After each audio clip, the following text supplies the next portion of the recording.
Survivors of the Shoah Visual History Foundation. The date is June 19th, 1997. Survivor is Ilsa Diamond, born Vash. Interviewer is Dina Cohen. The city is Clifton, Virginia, USA. The interview will be in English.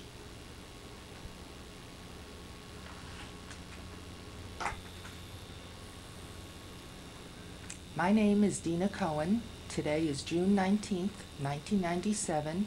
I will be conducting an interview with Ilsa Diamond, born Vash, in Clifton, Virginia, USA. The interview will be in English. Could you please state your name and spell it? My name is Ilsa Diamond, Ilsediamond. And your name at birth? Vas, V-A-S. Were you known by any other names? No. And when were you born? April 3rd, 1927. And the city and country of your birth? The city's name was Lucenec, L-U-C-E-N-E-C, Czechoslovakia, C-Z-E-C-H-O-S-L-A-V-K-I-A. And how old are you now? And I'm 70 years old today. What kind of a town was Lucenec? It was a small town, about 18,000 people lived there, and we had about 2,000 Jews. Could you describe your family? I had a mother, father, and myself. I had no siblings. And what was your mother like? My mother was a very smart, intelligent woman who taught me a lot of good things that I still do and follow in her footsteps. Like what?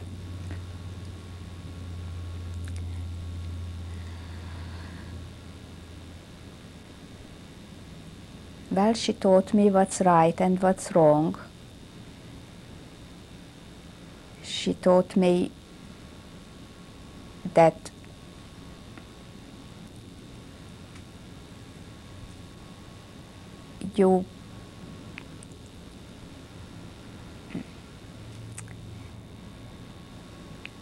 how would I say that?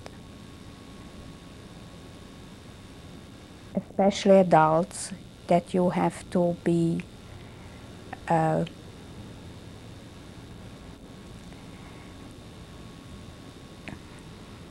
don't know the word right now, I can't think of it, but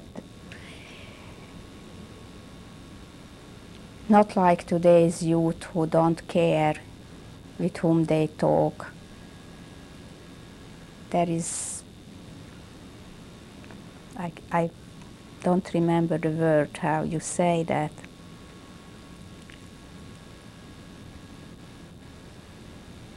But anyway, she was a wonderful, wonderful person, and I loved her very much. What was her name? Adele. And what about your father? What was he like? My father was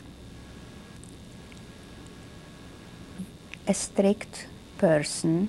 He did not beat me up or anything like that, not in that sense strict, but in the old European way of strict. As at the time, a father had very little to do with his children. I had very rarely seen him. He worked long hours, and by the time I became 12, 13 years of age, that was the first time that we really had some conversations. Up till then, I was just like somebody who is living in the house, but not heard by him.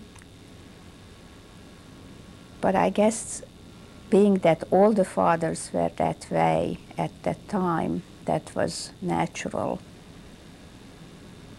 And what was his name? His name was Imre, Imre. And what did he do for a living? He worked for an insurance company. He was an executive at that insurance company until 1939, when the Germans took over. It was a German company, and he was fired at that time. And did you have extended family nearby, aunts, uncles? Not in my hometown. They were about 2 hours away. My mother had a sister and 2 brothers, and my father had 2 sisters, but his family we didn't visit. Once I visited them in my whole lifetime. And what were your friends like? Well, I had a lot of friends in school. Girls just like myself, middle class or upper middle class, and we went to school. School was the center of our universe at that time. That was the most important thing, that we should get our education and then eventually marry. What kind of school did you go to? Could you describe it? I went to a Jewish elementary school for 4 years, and then to a high school that was called Gymnasium for another 7 years. Then I was taken to concentration camp. And what kinds of things did you study in school? Well, we had everything that you would say here, they have. And as a matter of fact, I think so it was more education we got in the 7 years in high school than here if you go to high school, because we learned French, German, beside Hungarian, and Latin, and chemistry and physics. So we had a pretty well-rounded education by the time we finished. What were your ambitions? What did you want to be? Well, I wanted to go to the university and become a pediatrician, which of course never materialized. And what did you do after school for fun? Well, we went to school from 8 to 1, and when we came home, we studied basically. What we did for fun, we walked on Main Street, usually, and on the weekends we went to the movies, Saturday and Sunday. And in the summertime we went swimming, and in the winter time we went ice skating. So we were pretty much tied down. What kind of religious upbringing did you have? I had religion in school. Our conservative rabbi came in twice a week in gymnasium, and we had 2 hours of Hebrew. Other than that, we went for the high holidays to the synagogue. In my house there was very little religion. My father didn't keep anything. My mother kept the high holidays. That was about it.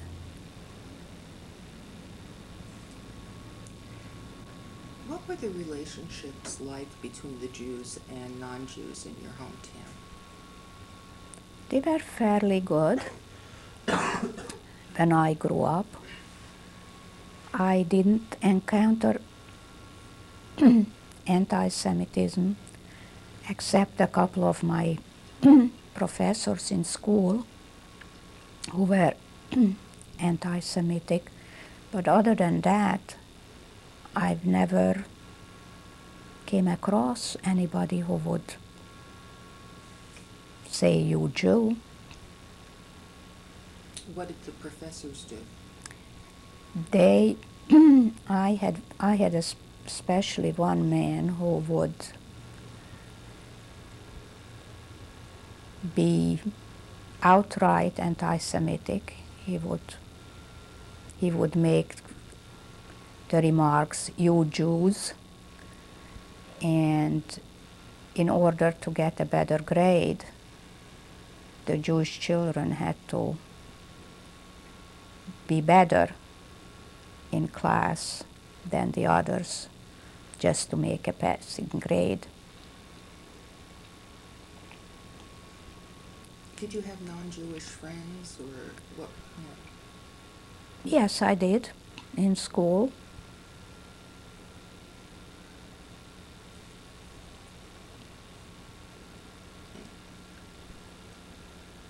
Were you aware, or what kind of awareness did you have of the rise of the Nazis in Germany? Basically very little, except what we heard on the radio. And we didn't believe that anything will harm us, that any harm will come to us, because we were so far away. And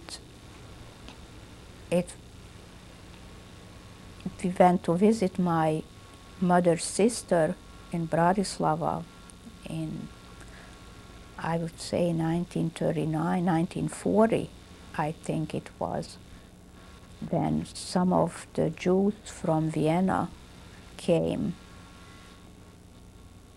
and they were saying that terrible things are going on. Of course, I was a child, I didn't really understand too much. I just remember my mother took some clothes that I didn't wear anymore, and she gave these people that my aunt knew, because they had a little girl about my age.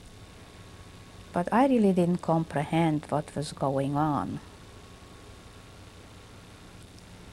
Did you ever hear your parents talk about leaving or emigrating? Was that ever a subject in your home? No. No, it was not.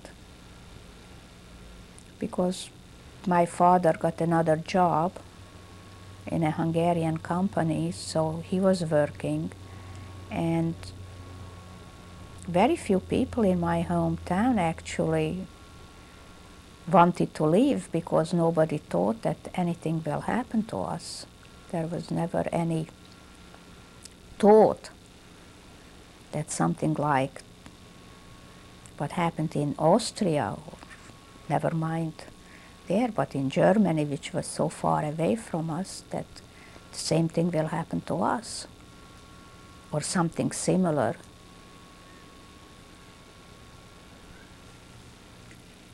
What happened to your town when Czechoslovakia got split up in 1939? In 1939, the Hungarians came in, and the Hungarians were already more anti-Semitic. People came from Hungary, excuse me, and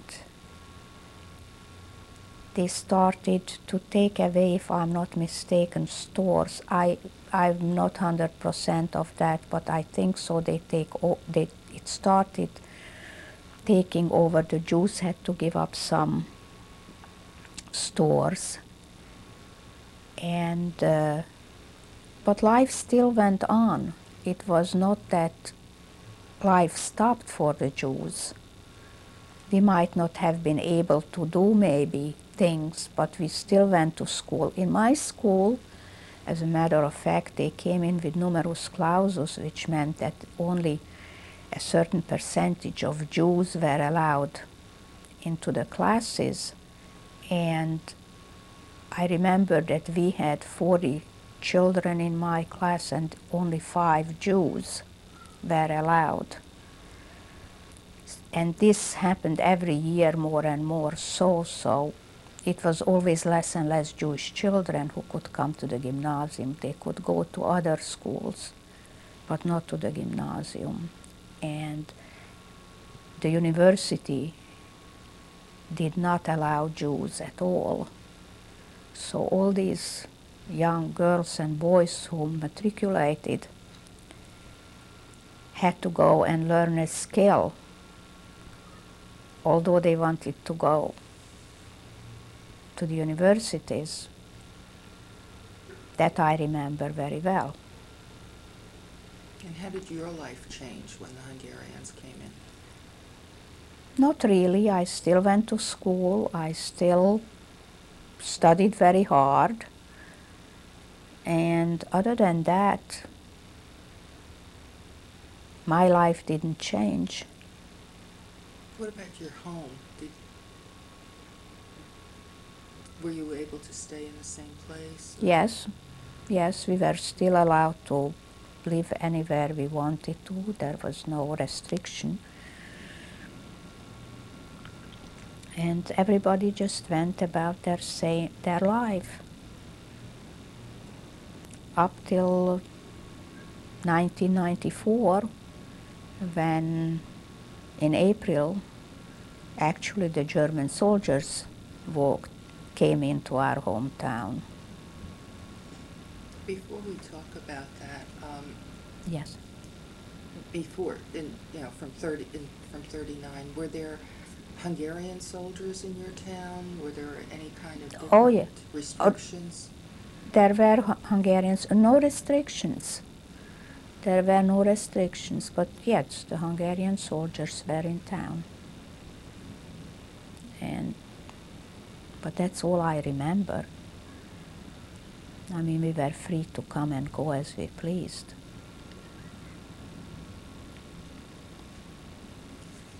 What about your friends? Did that change at all? Well, I basically was friendly with Jewish children. The non-Jewish children, some of them in my classroom would not talk to me anymore or not say hello on the street to me anymore.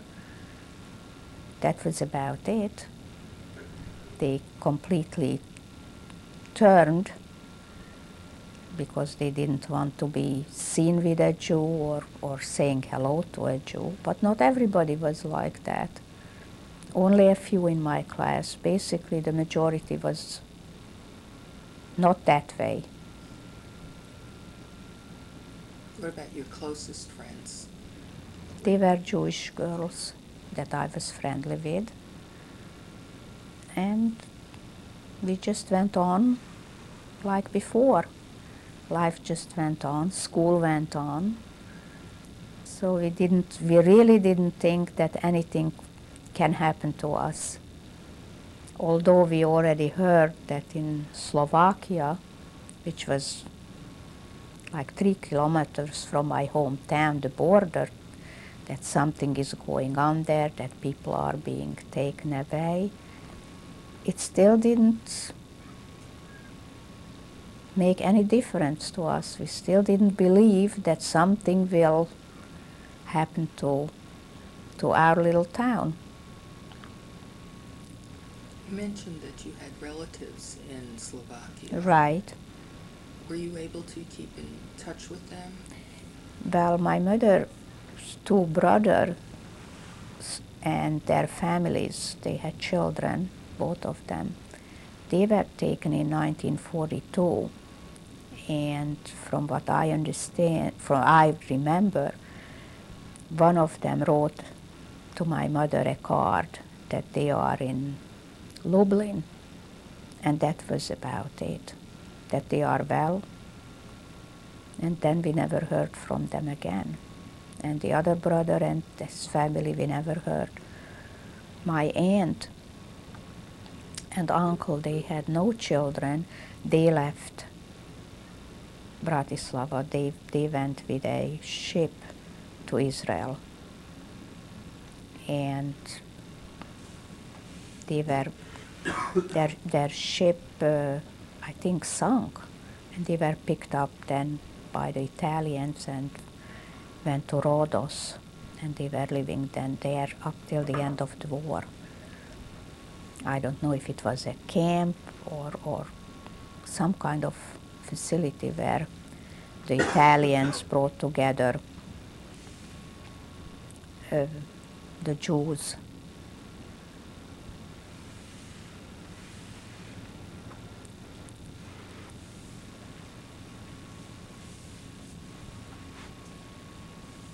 That I would know, I don't know other than that, what the adults went through or so. I don't know what happened to people. But all in all, it was still life in our own apartment or house. And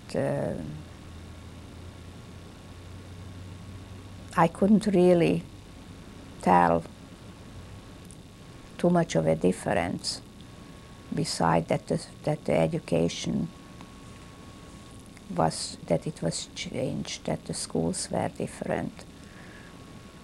What about when you walked in the street or went to the movies? Were there any changes there? No, absolutely none. No, we still went.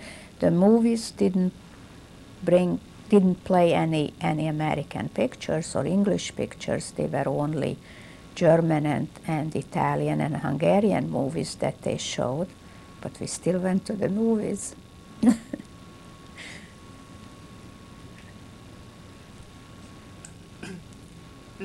As the war broke out in '39 and progressed in the '40s, what news did you have of that, or how much awareness did you have? Well, as I say, on the radio we heard Hitler, I was actually scared of his voice when I heard him speak, because he was always saying these horrible things about the Jews and the communists, and I don't know what he called us, but it was very frightening to listen to him. We didn't see too much because there was no television at the time, so that's a whole different area you are looking at. But just to listen to listen to his voice, it was frightening. It really was. Did you discuss that fear with your parents? Oh yes. Well, my mother was mad at him too, because she said these are lies and horrible things what they are saying. That's not true. Here they are brandishing us as communists and they're saying these bad things about the Americans and the English, and they are people too, so we respect them. But Hitler didn't respect anybody. He was really a maniac. That's what we thought of him. And we never thought that he can go as far as he did to conquer whole Europe. It was just unbelievable. Here a little painter can do all these things was unbelievable to anybody who had some common sense. But he did. You said the Germans came into your town?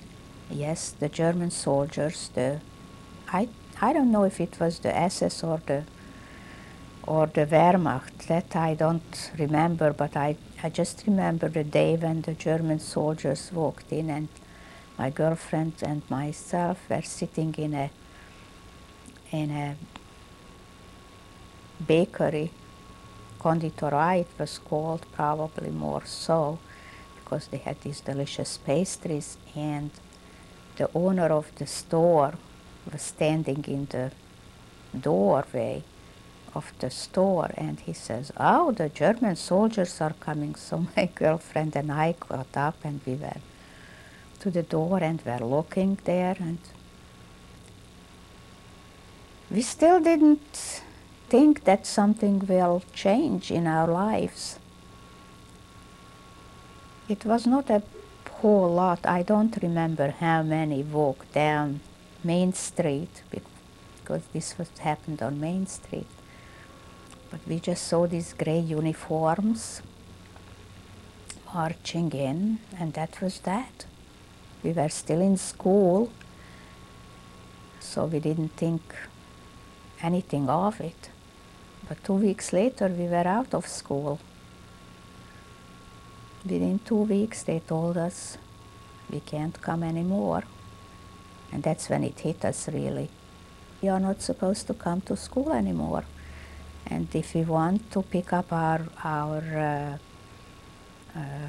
report cards, we will have to come in, or I don't remember anymore exactly what, but we will have to come in and in June or July, which we of course were not there anymore, so I never got my report card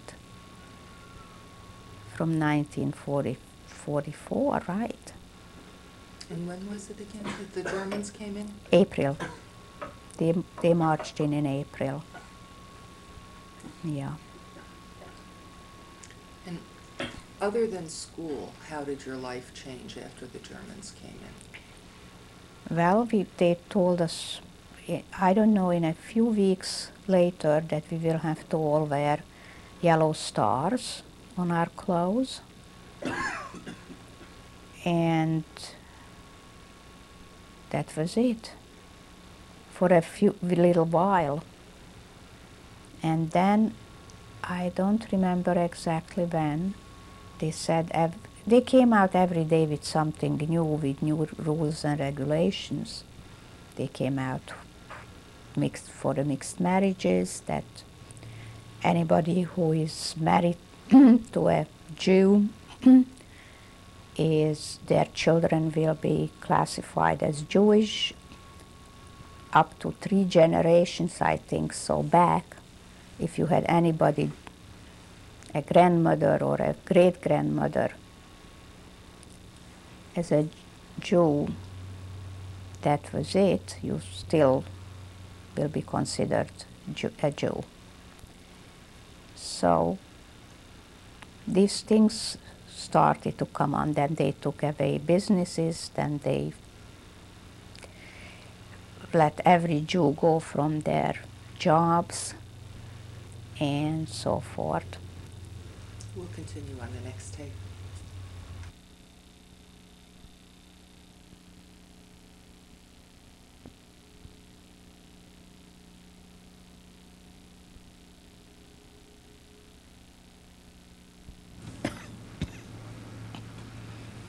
June 19th, 1997, interview with Ilse Diamond, tape number 2.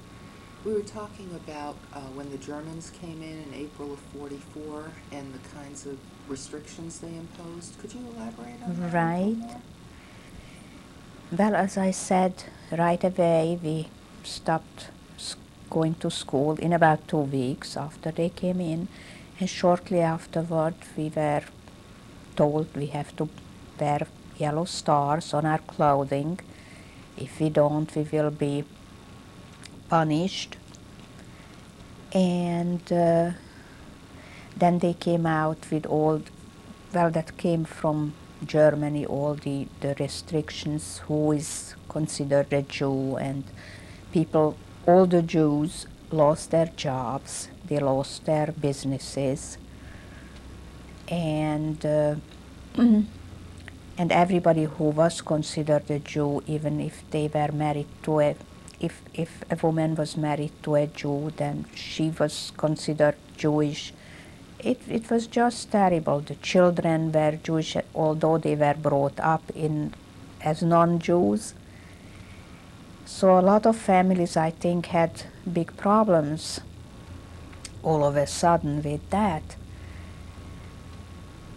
But life still went on for a few more weeks or days I can't really tell you.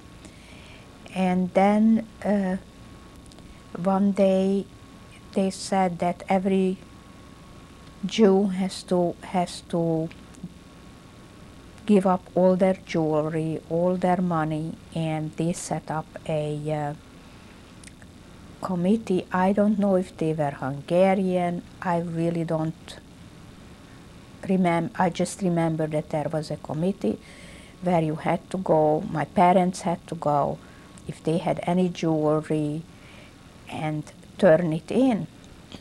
And I remember that we used to have a cook when I was a little girl, and my mother gave her some jewelry to hide it. And my mother got very upset because she said, I don't want her to take any punishment because she's hiding a few of my rings or my bracelets. It's not worth it. So she went in and she gave in all these things because she didn't want somebody else to get penalized for it. And there were a lot of people that we heard who did not turn in jewelry, so I think it was the Hungarian gendarmes brought in these people who were known rich people, and they started beating them up and torturing them. That's what I heard. I never spoke to anyone. And things really became rougher and rougher. And the Christians started to really stay away from the Jews because I guess they were frightened that if they are being seen, the Jewish population. At that time, I remember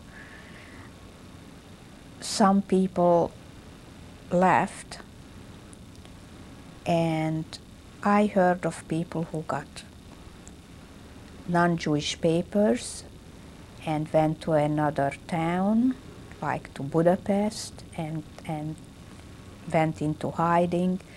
And I said to my parents that I would like to do that. And my mother said, no way, why would we want to do such a thing? I said, well, maybe we would be able to save our lives. No way, we are not going to go any place. Unfortunately, to the United States or out of the country we couldn't go because it was just, there was no country that wanted us. And besides, you needed a lot of cash money at the time to leave, which we didn't have. We lived well, but we didn't have that kind of money to buy us passports or visas, which was even more important. And we had no connections to run over. At that time in Slovakia, it was already somehow quieter because I think they already took all their young people away and they to concentration camps. So some of the Jews from my hometown went over the border, which was right next to our hometown. What they did, how they were hiding, I don't know. I only found out after the war that they were partisans who lived actually in the forest, in underground holes, and that's where they were hiding. But we had no connections to that, so we just stayed till the bitter end, and that was that. Then a few weeks later they said every Jew has to leave their apartment. You have to leave everything in your house or apartment, and we had to move in to a part of our town, and that became the ghetto. That was the first time I heard the name of ghetto. And my parents had some good friends, and we moved into a It was a house, and I don't remember how many people, how many families moved into that house, but every family got one room. And we stayed there. And I remember that we left everything except my father was a collector of paintings, and he took the paintings with him, took them out from the frames, and burned the oil canvases in a stove in the kitchen, because he said nobody's going to get that from me. And we had only, I don't even remember if we brought all our clothes or only just a part, because it was only one room where we were able to put whatever belongings we had. And we didn't stay there very long. One nice day they took all the men, even the ones who were already past military age, like my father, and they took them away. And we had absolutely no idea where they are going to go. They didn't say anything. So the women and children and the very old remained in the ghetto for a little while longer. And on June 13th or 12th, somewhere around that time, they took us. There was in my hometown a place where a brick factory, I think you would call it, and they took us there. It wasn't really a factory, it was just a roof, and it was open sides, and it was an open thing like a carport, just a very long one, and they had straw on the floor, and we slept out there. By that time we could only have, they told us just to put together a little bag, a little hand luggage. My mother, I remember, sewed up from some kitchen towels, something that I could put on my back, and with a few things, few belongings, and that was that. And with that, we went into this, and we stayed there a couple of nights. And about middle of August, they shipped us back again to Auschwitz. But in Krakow, the food was horrible. It was just unreal. And the whole setup, from what I heard, stories were just terrible. Terrible, terrible things went on in that lager. We'll continue on the next day.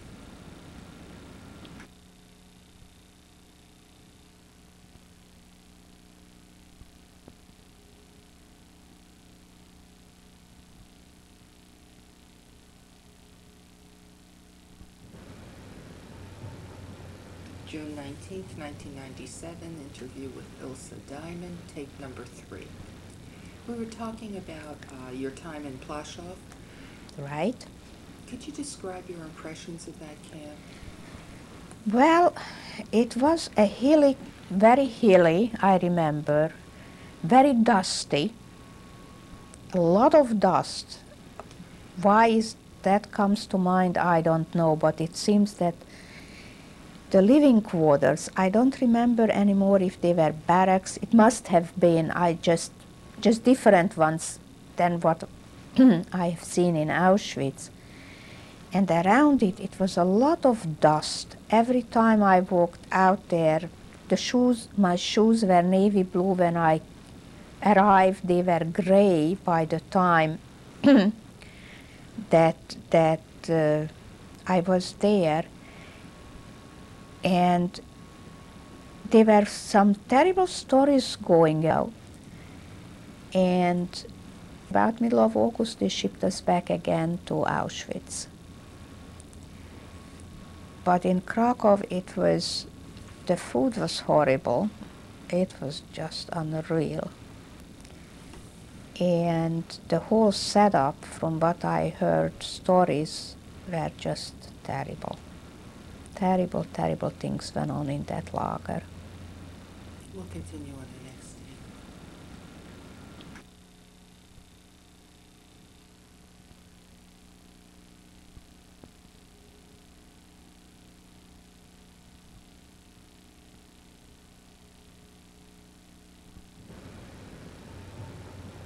June 19th, 1997, interview with Ilsa Diamond, tape number 3. We were talking about your time in Plaszow. Right? Could you describe your impressions of that camp? Well, it was a hilly, very hilly, I remember, very dusty, a lot of dust. Why is that comes to mind, I don't know, but it seems that the living quarters, I don't remember anymore if they were barracks. It must have been, just different ones than what I have seen in Auschwitz. And around it, it was a lot of dust. Every time I walked out there, my shoes were navy blue when I arrived. They were gray by the time that I was there. And there were some terrible stories going out. And about middle of August, they shipped us back again to Auschwitz. But in Krakow, the food was horrible. It was just unreal. And the whole setup, from what I heard, stories were just terrible. Terrible, terrible things went on in that lager. We'll continue on the next day.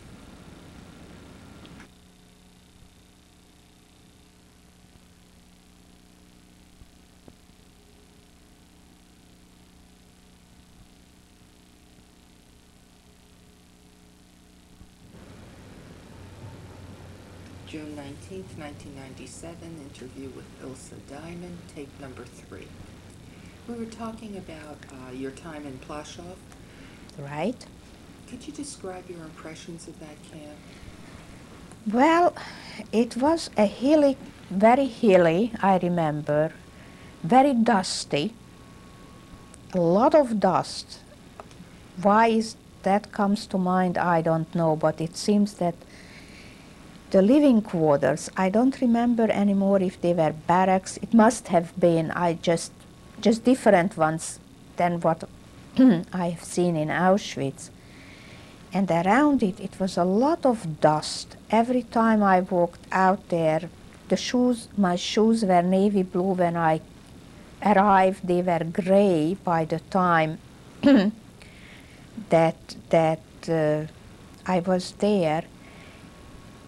And there were some terrible stories going out. And about middle of August, they shipped us back again to Auschwitz. But in Krakow, the food was horrible. It was just unreal. And the whole setup, from what I heard, stories were just terrible. Terrible, terrible things went on in that lager. We'll continue on the next day.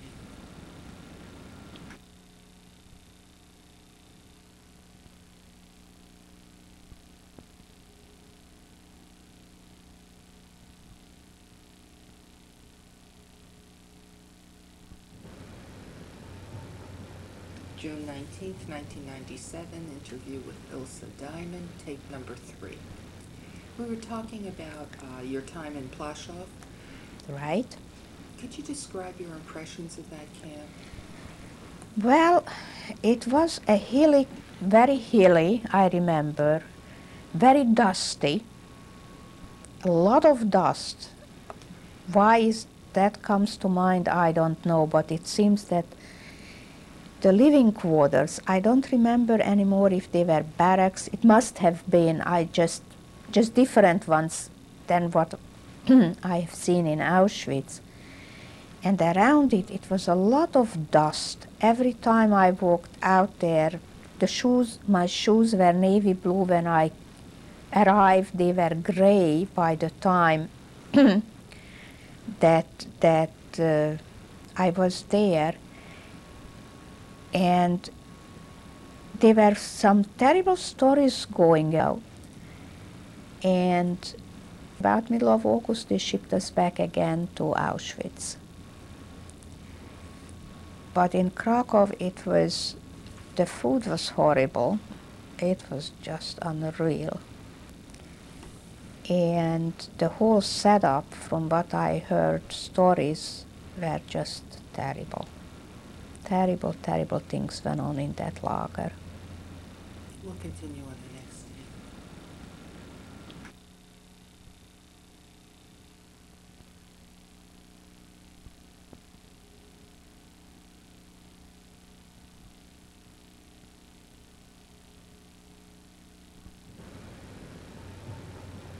June 19th, 1997, interview with Ilse Diamond, tape number 3. We were talking about your time in Plaszow. Right? Could you describe your impressions of that camp? Well, it was a very hilly, I remember, very dusty, a lot of dust. Why that comes to mind, I don't know, but it seems that the living quarters, I don't remember anymore if they were barracks. It must have been, just different ones than what I have seen in Auschwitz.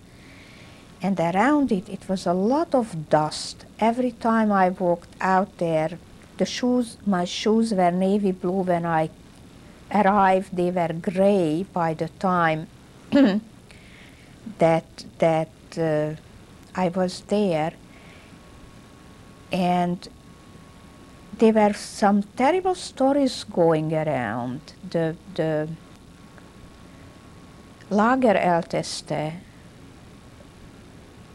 I don't remember Goethe, whatever was his name, they were saying he was a horrible, horrible person, that years before we arrived, he used to go on a white horse and just shoot anybody and everybody that he wanted to on a whim. I've never heard of such a thing. How would anybody, excuse me, do that?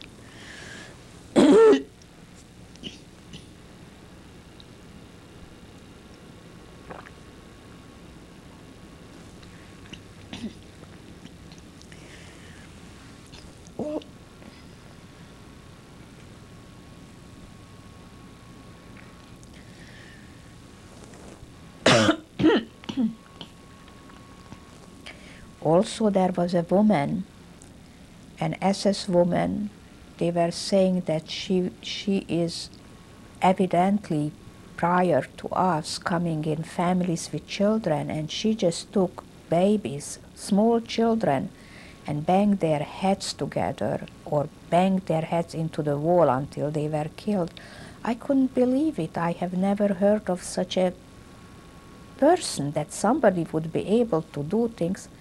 But that was the rumor that went around in the lager, that it was terrible before.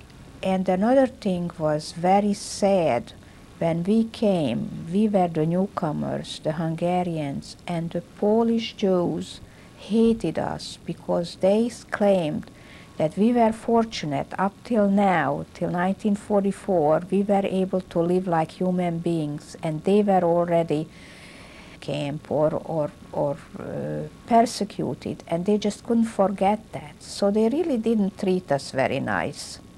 We were the scum of the earth in their eyes, and they couldn't care less what happened to us. Just like the Germans sometimes, I felt, because we were more with the Jews in contact than with the Germans. The Germans, I haven't seen too many German soldiers in that camp, period. But It was a horrible camp. It really was. We didn't care for it. The only thing that wasn't there was the crematoriums. They didn't have that because they didn't gas people there. They evidently just shot them to death. So when we were sent back to Auschwitz, kind of it was a relief that we are getting out of this messy place. Not that we knew that what will be when we come back. In the meantime, my mother developed a boil on her foot. It seemed that from the sun, as she was wearing her shoes, where the shoes ended, I don't know, it just was a big red thing, and it was bothering her, but there was no place, there was no doctor that she could see. So she had nothing to take care of it. And when we came back to Auschwitz, the same man, the same German who spoke Hungarian, was again there, and because once we came back to Auschwitz, that was the procedure. And believe it or not, he recognized us. I don't know, he had some eyes, and the first thing he looked at my mother's foot and he said, "What happened to you?" So my mother said, "I think it's a boil from the sun must have done that to my foot." So he said, "Okay, you still can work with that, so go to the right with your daughter." So that was the second time that again, we had to go through the shower ritual, and it was unreal. It was another adventure, but this was already life and not the bad kind, but it was an adventure, I must say. We'll continue on the next tape.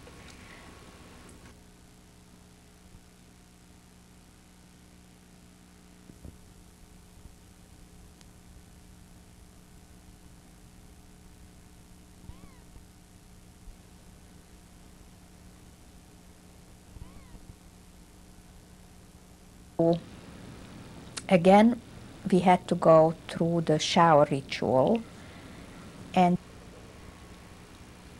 it was unreal. It was another adventure, but this was already life and not the bad kind, but it was an adventure, I must say. We'll continue on the next tape.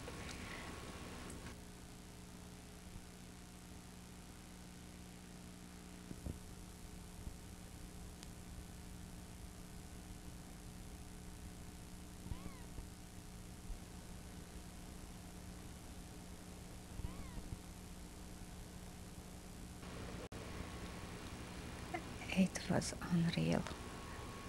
It was another adventure, but this was already life and not the bad kind, but it was an adventure, I must say. We'll continue on the next tape.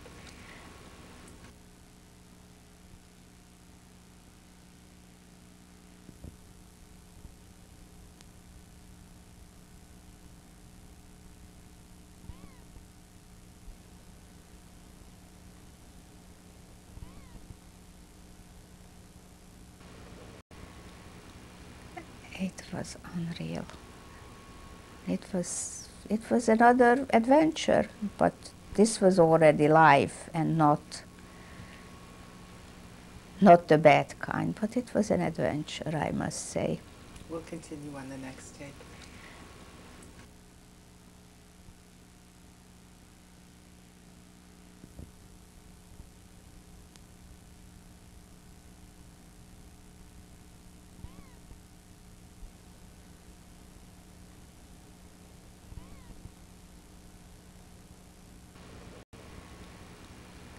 It was unreal. It was another adventure, but this was already life and not not the bad kind, but it was an adventure, I must say. We'll continue on the next tape.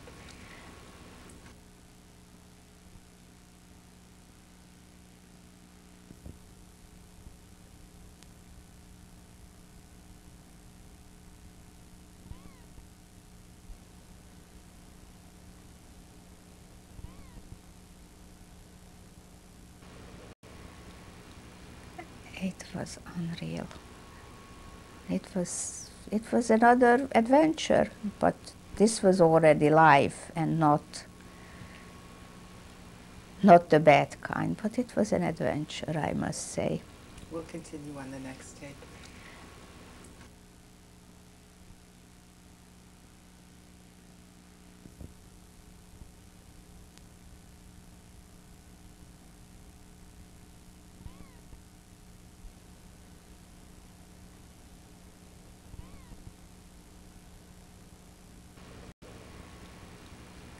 It was unreal. It was another adventure, but this was already life and not the bad kind, but it was an adventure, I must say.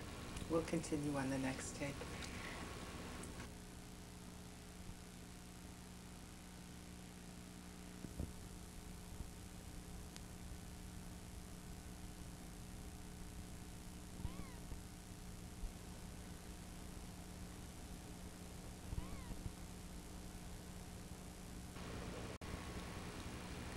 It was unreal. It was another adventure, but this was already life and not the bad kind, but it was an adventure, I must say. We'll continue on the next tape.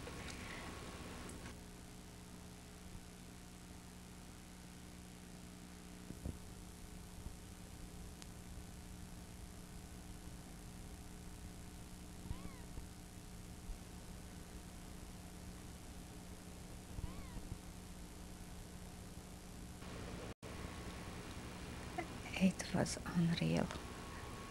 It was another adventure, but this was already life and not the bad kind, but it was an adventure, I must say. We'll continue on the next tape.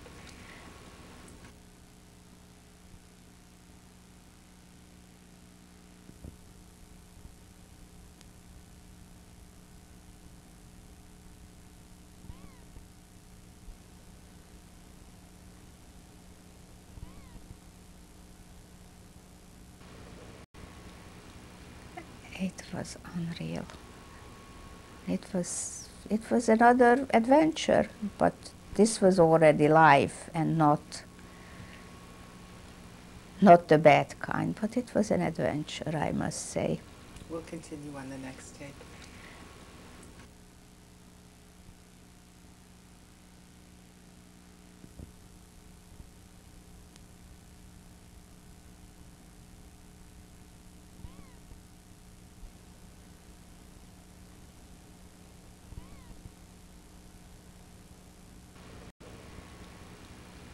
It was unreal.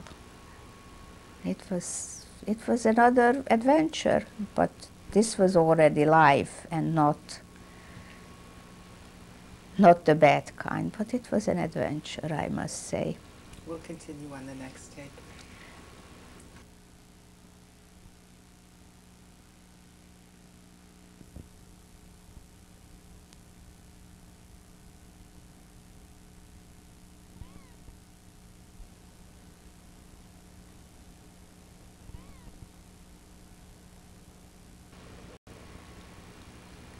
It was unreal.